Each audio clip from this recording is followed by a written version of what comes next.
SIR क्या है? मतदाता सूची का सुधार करने की प्रक्रिया है। जब आप जीतते हो तब चुनाव आयोग महान है, जब आप हारते हो तो चुनाव आयोग निकम्मा है बीजेपी का। Actually, let us have a debate on my press conference. ये है ना, इसका जवाब इसका पीठ में खत्म नहीं किया सर। मेरे यहाँ बोलने का क्रम मैं तय करूंगा। इस तरह से नहीं चलेगी संसद। सच्चा रिस्पॉन्स नहीं है। 28 वोट श्री सरदार पटेल को मिले और 2 वोट जवाहरलाल नेहरू जी को, और साहब प्रधानमंत्री जवाहरलाल जी बने।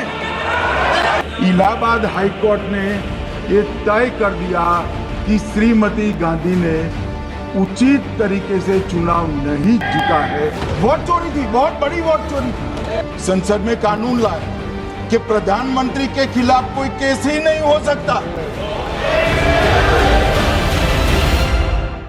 विपक्ष के नेता ने जो प्रेस कॉन्फ्रेंस में कहा कि मतदाता सूची ठीक नहीं है, इसको सुधार करना चाहिए, तो भाई गहन पुनर्निरीक्षण क्या है? एसआईआर क्या है? मतदाता सूची का सुधार करने की प्रक्रिया है, और वो कर रहे हैं तो भी विरोध कर रहे हैं। पुरानी मतदाता सूची कर रहे हैं तो भी विरोध कर रहे हैं। भाई मतदाता सूची पुरानी हो या नहीं, आपका हारना तय है। ये मतदाता सूची से नहीं होता। मान्यवर, उन्होंने कहा, अपने लॉजिक के समर्थन में कहा कि भारतीय जनता पार्टी को कभी एंटी इनकम्बेंसी का सामना नहीं करना पड़ता। मान्यवर, एंटी इनकम्बेंसी इनके खिलाफ होती है जो जनहित के विरुद्ध काम करे।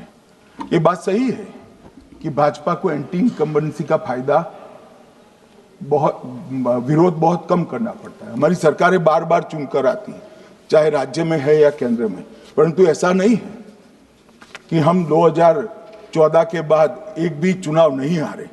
छत्तीसगढ़ में 18 में हारे, राजस्थान में 18 में हारे, मध्य प्रदेश में 18 में हारे, कर्नाटक में भी 14 के बाद हारे, तेलंगाना में हम जीत नहीं पाए, चेन्नई में हम जीत नहीं पाए, बंगाल में भी हम हारे।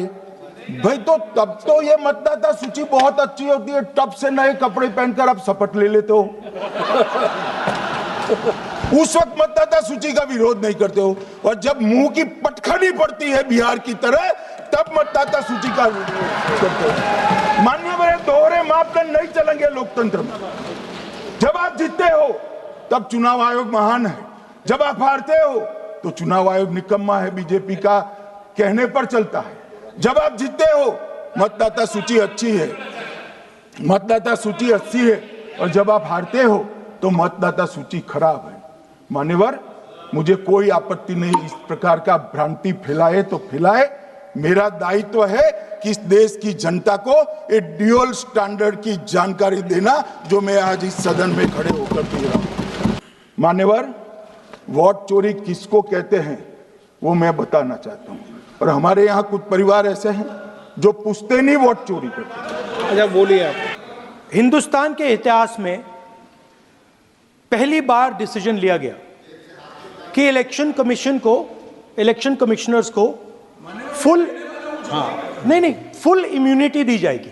ठीक है, ये है ना, इसका जवाब इसका पीठ में खत्म नहीं किया सर। इसके पीछे जो थिंकिंग थी वो हमें सबसे पहले बताएं। ठीक है। दूसरी बात, नहीं, हरियाणा की जहां इन्होंने बात की, इन्होंने एक उदाहरण लिया, वहां पर अनेक उदाहरण हैं। वो भी आपने दिया था ना, 19 वो भी आपने दिया था, इसलिए दिया वो भी। 19 लाख वहां पे फेक लोग, वो उदाहरण आपने दिया था, इसलिए उसका जवाब दिया। और ये भी हमें बता दीजिए, actually let us have a debate on my press conference. Let us go, let us have very good idea, let us have a debate on my press conference. विपक्ष के नेता महोदय कहते हैं कि पहले मेरी बात का आप जवाब दीजिए, मैं सुनना चाहता हूं। आपकी मुनसफी से संसद नहीं चलेगी। मेरे यहाँ बोलने का क्रम मैं तय करूंगा। इस तरह से नहीं चलेगी संसद। मान्यवर, उनको धैर्य रखना चाहिए, उनको धैर्य रखना चाहिए मेरा जवाब सुनने का। इनकी एक एक बात का जवाब मैं दूंगा, मगर मेरे भाषण का क्रम वो तय नहीं कर सकते, मैं करूंगा, क्योंकि मैं बोल रहा हूं। ये घबराया हुआ रिस्पॉन्स है, ये डरा हुआ रिस्पॉन्स है। अब सुनिए पूरी बात, प्लीज प्लीज ये माननीय नो सच्चा रिस्पॉन्स नहीं है। माननीय गृह मंत्री जी, मैं वोट चोरी किसको कहते हैं वो बताना चाहता हूं। वोट चोरी के 3 आयाम हैं। एक तो मतदाता नहीं है, मतलब योग्यता नहीं है, और आप वोटर बन जाते हो तो वोट चोरी माना जाएगा। दूसरा, आप गलत प्रकार से चुनाव जीतते हो तो वोट चोरी माना जाएगा। और तीसरा, जनादेश को डिफाई करते हो, मतलब वोट के विपरीत आप कोई पद प्राप्त कर लेते हो तो भी एक प्रकार से वोट चोरी होता है। अरे सुनो ना, क्यों जल्दबाजी करते हो मानिकम, क्यों? अब मैं 3 वोट चोरी की घटनाएं बताना चाहता हूं। सबसे पहली घटना हुई, आजादी के बाद देश का प्रधानमंत्री तय करना था। तय कौन करना था? तो उस वक्त के जितने प्रांत थे, इसके कांग्रेस के अध्यक्षों ने, उनके एक एक वोट से तय होना था। अब 28 वोट श्री सरदार पटेल को मिले और 2 वोट जवाहरलाल नेहरू जी को मिले।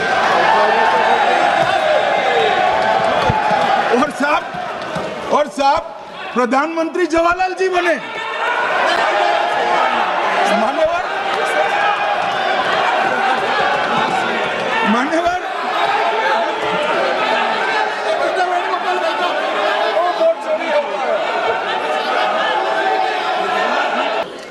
मान्यवर दूसरी, प्लीज बैठिए बैठिए माननीय सदस्य, प्लीज हर बार नहीं उठते, बैठिए।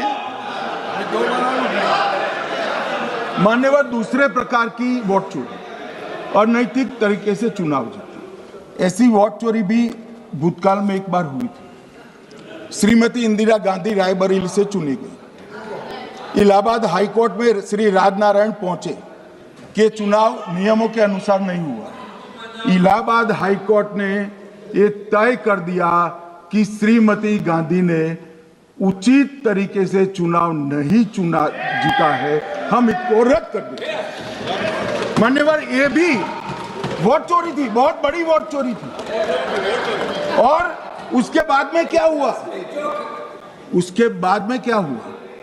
उसके बाद में वो वोट चोरी को ढकने के लिए संसद में कानून लाया कि प्रधानमंत्री के खिलाफ कोई केस ही नहीं हो सकता। मैं विपक्ष के नेता को कहना चाहता हूं, इम्यूनिटी की बात आप चुनाव आयोग की पूछ रहे हैं, इसका तो मैं जवाब दूंगा, इम्यूनिटी का। मगर ये इम्यूनिटी जो श्रीमती गांधी ने दी थी, इसके लिए आपका क्या कहना है? और उन्होंने तो स्वयं के लिए ले ली। अभी एक वाद पहुंचा है, वाद मतलब डिस्प्यूट पहुंचा है दिल्ली की सिविल अदालत में। उसमें डिस्प्यूट ये है कि सोनिया गांधी जी इस देश की नागरिक बनने से पहले मतदाता बने।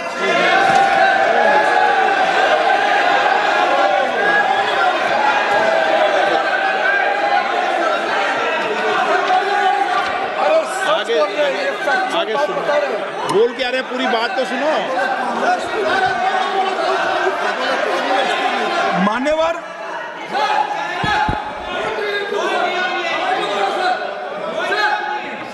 मैंने इतना ही कहा है कि अदालत में केस चल रहा है जो फैक्चुअल है। अब जवाब तो उनको अदालत में देना है, सोनिया जी ने यहां क्यों दे रहे हैं? अदालत में जवाब देना है।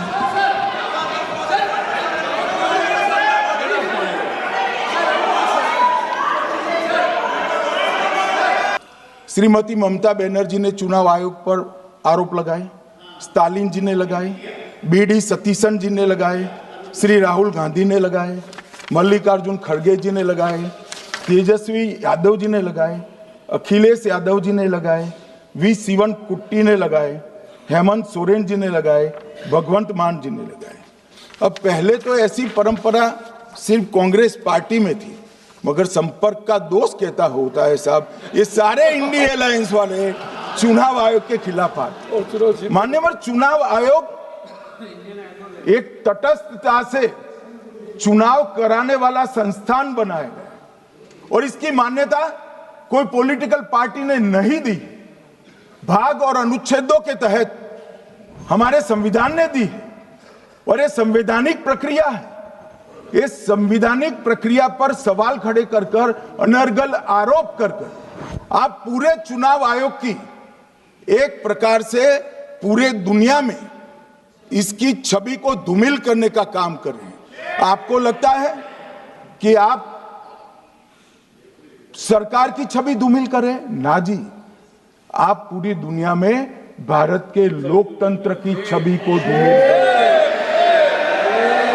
मान्यवर सरकार का तो इतना ही सवाल है, मान्यवर सरकार का तो इतना ही सवाल है कि भारत के मतदाता क्या सोचेंगे, मगर मतदाता का सोचने का सवाल नहीं है। मतदाता को तो मालूम है कि हमने तो वोट दिया है इसलिए चुनकर आए हैं, तो उसके मन में कोई डाउट नहीं है।